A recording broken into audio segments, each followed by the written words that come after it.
ada satu makhluk ni, dia boleh buat kita stalk crush kita.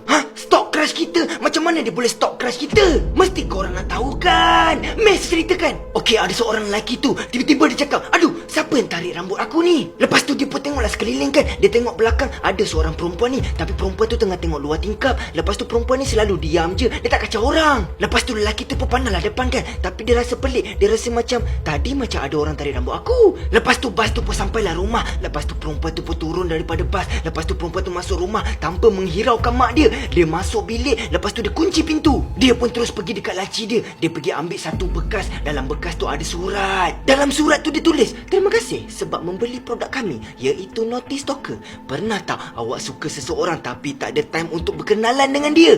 Pernah tak awak rasa macam awak nak tahu apa orang cakap buruk pasal awak dekat belakang awak? Jangan risau, produk ini akan buat awak tahu semua gerak-gerik orang yang awak nak stalk. Perempuan tu pun terus mengelamun dan terbayangkan lelaki tu. Dia fikir yang kalaulah dia kenal seluruh hidup tentang lelaki tu, confirm kalau jumpa depan-depan, dia dah tak takut, dia confident. Dia pun terus pergi dekat beg dia. Lepas tu dia ambil Naughty Stalker. Lepas tu dia pun terus ambil instruction. Instruction tu cakap, apa yang awak perlu buat, hanya ambil satu helai rambut daripada orang yang paling awak nak dan selit dekat dalam anak patung tu. Dia pun terus ambil sehelai rambut dalam poket dia. Lepas tu dia selit dekat patung tu. Dia pun tunggu,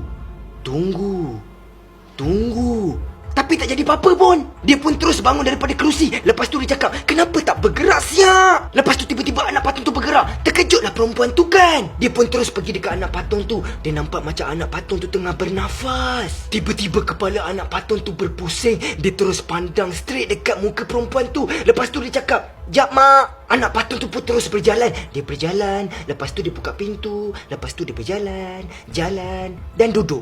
Nampak macam dia tengah makan malam. Perempuan tu terkejut lah kan. Dia cakap, uish, anak patung tu bergerak lah siap. Confirm lelaki ni tengah makan malam. Perempuan tu pun terus mengelamun. Dia pandang je patung tu. Sebab apa? Dia suka. Dia dapat tahu apa yang crush dia tengah buat sekarang. Dia tengok anak patung tu sampai tengah malam. Sampailah dia tertidur. Esok pagi, dalam bas sekolah, perempuan tu pun terus masuk dalam bas sekolah tu. Tapi dia terus pergi dekat penjuru belakang sekali. Sebab apa? Dia tak nak orang nampak yang dia tengah nak pakai patung tu. Dia pun letak patung tu dekat telinga dia. Sebab apa? Dia nak dengar lelaki tu tengah sembang apa dengan kawan dia. Lelaki tu cakap, ya semalam dia tengok cerita Mat Kilau. Itulah cerita favourite dia. Perempuan tu apa lagi? Sukalah kan? Sebab apa? Dia dapat tahu lelaki tu suka apa. Esok harinya, lelaki tu dekat locker dia. Lepas tu perempuan tu sengaja lalu belakang dia. Lepas tu perempuan tu buat-buat jatuh. Buku perempuan tu semua jatuh. Tapi lelaki tu ternampak ada DVD Mat Kilau. Lelaki tu terus suka dekat perempuan tu. Lelaki tu pun bawa perempuan tu jalan-jalan.